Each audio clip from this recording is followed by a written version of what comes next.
Hello दोस्तों, नमस्कार। आप सभी का स्वागत है यूट्यूब के online platform study for GK में। और आज के इस वीडियो में जैसा कि आप सभी देख पा रहे होंगे, सामान्य प्रबंधन की झंडा सीरीज नंबर 5 की बात करेंगे। यानी झंडा सीरीज ऑलरेडी हम 4 लगा चुके हैं। अगर अभी तक आपने नहीं लगाया 4 टेस्ट सीरीजों को तो प्ले लिस्ट में चेक करके और उनको जरूर लगाइएगा। चलिए स्टार्ट करते हैं टेस्ट सीरीज नंबर 5 को। देखिए, सबसे पहले अगर हम बात करें तो यहाँ पर जो फर्स्ट क्वेश्चन, जैसा कि आप देख पा रहे होंगे, फर्स्ट क्वेश्चन इंपॉर्टेंट है। देखिएगा, यहाँ पर जो क्वेश्चन की बात कर रहा है, उपक्रम के संगठन की स्थापना करता है। देखिए, यहाँ पर जो उच्च स्तरीय प्रबंध और मध्य स्तरीय प्रबंध, निम्न स्तरीय प्रबंध की जो बात की जा रही है, यहाँ पर उपक्रम के जो संगठन की स्थापना करता है वो किस लेवल का संगठन होता है, उपक्रम जो होता है वहाँ पर। तो यहाँ पर उच्चतम की बात की जा रही है और मध्य स्तरीय प्रबंध की बात की जा रही है, निम्न स्तरीय। हम सारी चीज़ें क्लियर कर चुके हैं पहले वाले वीडियो में। तो देखिए, यहाँ पर जो उपक्रम जो होता है ना, उपक्रम को स्थापित करने का जो काम करता है वो उच्च स्तरीय प्रबंध के अंतर्गत आता है। किसके अंतर्गत आता है? उच्च स्तरीय। तो इसका राइट आंसर क्या हो जाएगा दोस्तों? याद रखिएगा, option number A will be right answer रहेगा। क्लियर है? चलिए नेक्स्ट पॉइंट की चर्चा कर लेते हैं। नेक्स्ट क्वेश्चन देखिएगा, नेक्स्ट क्वेश्चन इंपॉर्टेंट है आपका।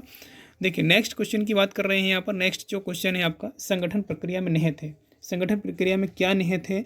यहाँ पर देखिए ऑप्शन आपके सामने है। ये देखिए, ये ऑप्शन दिखाने की कोशिश करता हूँ। देखिए, संगठन प्रक्रिया में क्या निहित है, ये ऑप्शन देखिए। समान कार्य का समूहीकरण, कार्य का जो कार्य होता है, कार्य का विभाजन, ये बात कर रहा है यहाँ पर, है ना। कार्य के विभाजन की बात कर रहा है और यहाँ पर कुशल व्यक्तियों को कार्य सौंपने की बात कर रहा है। और ऑप्शन नंबर डी भी देखिए यहाँ पर, ये ऑप्शन नंबर डी देखिए सभी। तो ऑप्शन देखिएगा और देखिए ऑप्शन संगठन प्रक्रिया में निहित है। क्या संगठन प्रक्रिया में निहित है? तो देखिए option number D will be right answer रहेगा, क्योंकि समान कार्य का जो है समूहीकरण होता है। संगठन में क्या होता है आपका? समूहीकरण में ही समूहों में तो काम किया जाता है। संगठन हम विशेष रूप से पढ़ेंगे कि संगठन क्या होता है। दो या दो से अधिक व्यक्तियों का समूह संगठन होता है। उस समूहीकरण की क्रिया होती है इसमें, है ना। कार्य का विभाजन होता है, कार्यों का बंटवारा हो जाता है। सिंपल है, संगठन में क्या हो जाता है? कार्यों का बंटवारा हो जाता है, लोगों को कम कम कंपनी में काम करना पड़ता है। क्लियर है? कुशल व्यक्तियों को कार्य सौंपा जाता है। अलग अलग डिपार्टमेंट्स होते हैं, जैसे कि आप बात करें तो जिस व्यक्ति की जिसके अलग अलग स्किल्स होती है उस आधार पर उनको काम दिया जाता है। क्लियर है? तो option number D will be right answer रहेगा। मोस्ट इंपॉर्टेंट है गाइस, याद रखिएगा, है ना। ऑप्शन नंबर डी लगाइएगा इसका आंसर।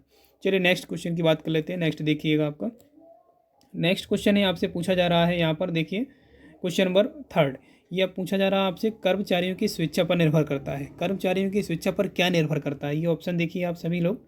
देखिए ऑप्शन जो है आपके, यहाँ पर अनौपचारिक संगठन की बात किया जा रही है और यहाँ पर क्रियात्मक संगठन की बात की जा रही है और औपचारिक संगठन और विभागीय संगठन, यानी 4 प्रकार के यहाँ पर संगठनों की बात की जा रही है। तो इस कर्मचारियों की स्वेच्छा यानी इच्छा पर निर्भर करता है। तो क्या निर्भर करता है यहाँ पर? देखिए कौन से प्रकार से संगठन की बात कर रहे हैं।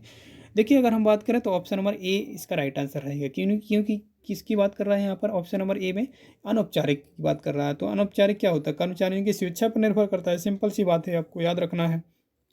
चलिए नेक्स्ट क्वेश्चन की बात करते हैं यहाँ पर। देखिए क्वेश्चन नंबर 4, क्वेश्चन नंबर 4 देखिएगा यहाँ पर दोस्तों। क्वेश्चन नंबर 4 की जो बात की जा रही है, संगठन स्वतः निर्मित होता है। संगठन स्वतः निर्मित होता है, ये ऑप्शन आपके सामने दिए हैं। देखिए, क्रियात्मक संगठन की बात कर रहे हैं, क्रियात्मक या अनौपचारिक की बात की जा रही है, या फिर विभागीय या उपरोक्त सभी, है ना। ये चारों ऑप्शन आपके सामने हैं, देख लीजिए एक बार वापस क्वेश्चन। संगठन यहाँ पर देखिए, थोड़ा सा मैं क्लियर करता हूँ इस सर्कल के माध्यम से। ये देखिएगा, ये देखिए यहाँ पर क्वेश्चन क्लियर। तो आपको याद रखना है, संगठन स्वतः निर्मित होता है तो याद रखिएगा अनौपचारिक रूप से, है ना। संगठन कैसे निर्मित हो जाता है? अनौपचारिक जो संगठन होता है वो स्वतः निर्मित हो जाता है, इसकी जरूरत नहीं होती है, स्वतः ऑटोमेटिकली निर्मित हो जाता है अनौपचारिक संगठन। क्लियर है? चलिए नेक्स्ट क्वेश्चन की बात कर लेते हैं दोस्तों। देखिए question number 4, sorry question number 5 है। क्वेश्चन नंबर 5 देखिएगा यहाँ पर। क्वेश्चन नंबर 5 की जो बात की जा रही है मोस्ट इंपॉर्टेंट है, याद रखिएगा। देखिए यहाँ पर जो बात की जा रही है, प्रबंध को पैसा माना जाता है। पैसा, पैसा नहीं है, पैसा, है ना। याद रखिए, प्रबंध को पेशा माना जाता है। ये एक विज्ञान है, ये एक कला है, ये एक उद्देश्य का परख है, विशेष रूप से याद रखिएगा। और चौथे नंबर में जो है आपका पॉइंट देखिए, ये एक क्या है विषय, यह शिक्षण और प्रशिक्षण से प्राप्त हो सकता है। देखिए अगर हम बात करें तो हमने ये जाना था कि प्रबंध जो होता है कला प्लस विज्ञान बराबर प्रबंध होता है, ये तो हमने पढ़ा है। लेकिन क्वेश्चन आपका जो आंसर है वो क्वेश्चन के अकॉर्डिंग आपको देना होता है। लेकिन यहाँ पर बात किसकी की जा रही है? यहाँ पर बात किसकी की जा रही है? अब देखिए यहाँ पर जो बात की जा रही है, प्रबंध को पेशा माना जाता है।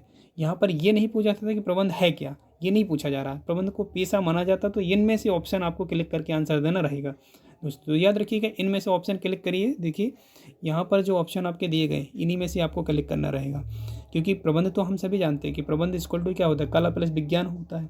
क्लियर है?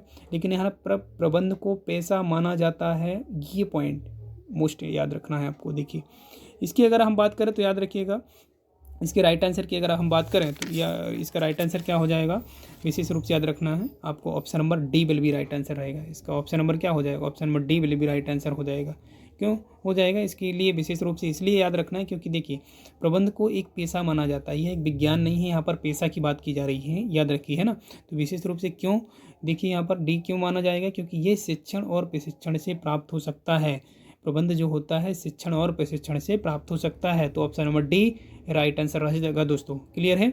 चलिए नेक्स्ट क्वेश्चन की बात करें, क्वेश्चन नंबर 6 देखिएगा। क्वेश्चन नंबर 6 पूछा जा रहा है आपसे कि नीतियों के निष्पादन का भाग होता है, यानी नीतियों के निष्पादन का जो भाग होता है वो किसके अंतर्गत आता है, प्रश्नात्मक के अंतर्गत आता है या फिर आपके संगठन के अंतर्गत आता है, या फिर नेक्स्ट देखिएगा यहाँ पर ये प्रशासकीय प्रबंधन के अंतर्गत आता है, प्रशासकीय प्रबंधन के अंतर्गत आता है, या फिर कार्यकारी प्रबंधन के अंतर्गत आता है। तो इनमें से ऑप्शन कौन सा आ जाएगा, देखिए यहाँ पर राइट आंसर की अगर हम बात करें तो इसका क्या हो जाएगा, option number A right answer रहेगा। इसका आंसर क्या हो जाएगा, ऑप्शन नंबर ए प्रश्नात्मक, याद रखना है आपको, इसका राइट आंसर रहेगा प्रश्नात्मक प्रबंधन की बात कर रहे हैं यहाँ पर। क्लियर है, option number E will be right answer रहेगा। चलिए नेक्स्ट क्वेश्चन की बात कर लेते हैं। नेक्स्ट देखिएगा क्वेश्चन नंबर 7। क्वेश्चन नंबर 7 देखिएगा, मोस्ट इंपॉर्टेंट है दोस्तों। देखिए यहाँ पर जो बात कर रहे हैं हम प्रबंधकीय कौशल में सम्मिलित है। अब जो प्रबंधन के जो कौशल होते हैं इसमें क्या सम्मिलित हैं, इसके ऑप्शन देख पा रहे होंगे आप। तो ऑप्शन देखिए, पहला तो आपको ये दिया गया है ना। तो प्रबंधकीय कौशल में क्या सम्मिलित है इसमें देखिएगा, सबसे पहला ऑप्शन जो है आपका, ये देखिए पहला ऑप्शन है आपका तकनीकी, और दूसरा ऑप्शन है क्या है आपका निदानक, और याद रखिएगा राजनीतिक तीसरे नंबर का ऑप्शन है, और चौथे नंबर का है आपका उपरोक्त सभी। तो देखिए इसके राइट आंसर की अगर हम बात करें तो इसका राइट आंसर क्या हो जाएगा आपका, प्रबंधकीय कौशल में सम्मिलित है। तो प्रबंधकीय कौशल में क्या सम्मिलित होता है, तो आप सभी जानते हैं तकनीकी भी सम्मिलित होती है, याद रखिएगा।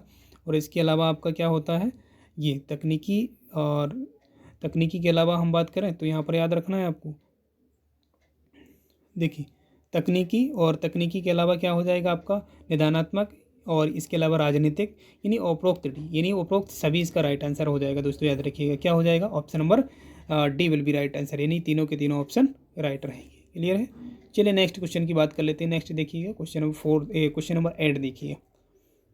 क्वेश्चन नंबर 8 देखिएगा, प्रबंध का क्या महत्व है। ऑप्शन आपके सामने है, व्यवसायिक दृष्टिकोण से, सामाजिक दृष्टिकोण से, या राष्ट्रीय हित के दृष्टिकोण से। तो प्रबंध यानी मैनेजमेंट का क्या महत्व है, इंपॉर्टेंट्स ऑफ मैनेजमेंट की बात कर रहे हैं, ये ऑप्शन आपके सामने है। देखिए इसके अगर राइट आंसर की हम बात करें प्रबंध के महत्व की, तो देखिए प्रबंध का जो महत्व होता है ना, एक मैनेजमेंट का महत्व क्या होता है, अगर आप किसी प्रकार का टारगेट फिक्स करते हो उसके लिए मैनेजमेंट क्यों जरूरी होता है। तो देखिए यहाँ पर देखिए सिंपल आपको याद रखना है कि व्यावसायिक रूप से अगर हम बात करें तो व्यावसायिक रूप से ये राइट आंसर रहेगा।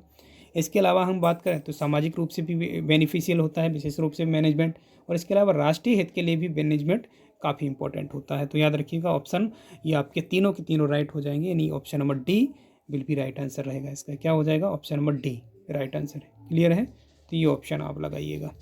चलिए नेक्स्ट क्वेश्चन की बात कर लेते हैं। नेक्स्ट क्वेश्चन देखिएगा, नेक्स्ट क्वेश्चन आपसे पूछा जा रहा है यहाँ पर, प्रबंध की महत्वपूर्ण भूमिका क्या है, प्रबंध की जो महत्वपूर्ण भूमिका है वो क्या है, आपसे ये पूछी जा रही है। देखिए प्रबंध की जो महत्वपूर्ण भूमिका है यहाँ पर, देखिए ऑप्शन आपके सामने है, एक तो या फिर यहाँ पर क्या है पूंजीवादी, यहाँ पर पूंजीवादी की बात कर रहे हैं, और सेकंड नंबर में जो बात की जा रही है साम्यवादी की बात, अर्थव्यवस्था की बात की जा रही है, वो यहाँ पर बात की जा रही है समाजवादी अर्थव्यवस्था। तो प्रबंध की महत्वपूर्ण भूमिका क्या होती है इनमें से, देखिए अगर हम बात करें तो इसका राइट आंसर क्या हो जाएगा, ऑप्शन नंबर डी विल भी राइट आंसर हो जाएगा। क्यों, देखिए पूंजीवादी अर्थव्यवस्था में भी महत्वपूर्ण योगदान देता है, इसके अलावा साम्यवादी अर्थव्यवस्था और समाजवादी, तीनों के तीनों इसके राइट हैं, option number D right answer लगाइएगा दोस्तों। क्लियर है।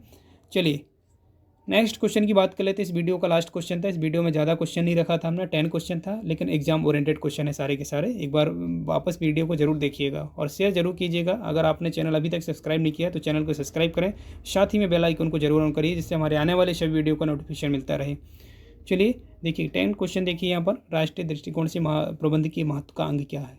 अगर राष्ट्र के दृष्टिकोण से अगर हम बात करें तो एक मैनेजमेंट का क्या इंपॉर्टेंस है यहाँ पर, आर्थिक विकास या फिर इसके अलावा उद्देश्य निर्धारण की बात कर रहे हैं, या फिर श्रम समाधान की बात कर रहे हैं। तो किस पर यहाँ पर बात की जा रही है, राष्ट्रीय दृष्टिकोण से प्रबंध का क्या महत्व होता है। तो ये देखिए क्वेश्चन को देखकर ही आपको आंसर लगाना है, क्योंकि देखिए क्वेश्चन में ही आपको ठीक से रीड करेंगे तो आंसर बिल्कुल लगा पाएंगे, क्योंकि ईजिली क्वेश्चन है बिल्कुल।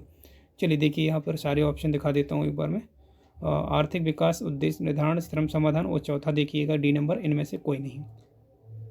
देखिए तो राइट आंसर की अगर हम बात करें तो इसका राइट आंसर क्या हो जाएगा, option number A will be right answer रहेगा, आर्थिक विकास। अगर राष्ट्र के दृष्टिकोण से अगर हम बात करें ना, तो मैनेजमेंट का सबसे पहला तो महत्व हो जाता है कि आर्थिक विकास की बात कर रहे हैं अगर, क्योंकि क्या होता है किसी भी कंपनी में अगर मैनेजमेंट होता है तो कंपनी प्रोडक्शन करेगी, कंपनी प्रोडक्शन होगी तो समाज के लिए क्या होगा, रोजगार वगैरह भी मिलेगा और समाज में उनकी चीज़ों की कमी की पूर्ति भी होगी, बिल्कुल है ना। तो याद रखिए राष्ट्रीय दृष्टिकोण से अगर हम बात करें तो आर्थिक विकास की बात कर रहे हैं यहाँ पर, आर्थिक विकास इसका राइट आंसर हो जाएगा, option number A will be right रहेगा। क्लियर है। चलिए तो ये क्वेश्चन वीडियो का लास्ट क्वेश्चन था। चलिए वीडियो अब अगर आपको पसंद आता तो वीडियो को शेयर जरूर कीजिएगा। अगर आप टेलीग्राम चैनल में ज्वाइन करना चाहते हैं, टेलीग्राम ज्वाइन करना चाहते हैं तो स्टडी फॉर जीके के नाम से सर्च कीजिएगा, PDF आपको वहाँ पर मिल जाएगा आपको। चलिए मिलते हैं किसी नई वीडियो में, तब तक के लिए जय हिंद।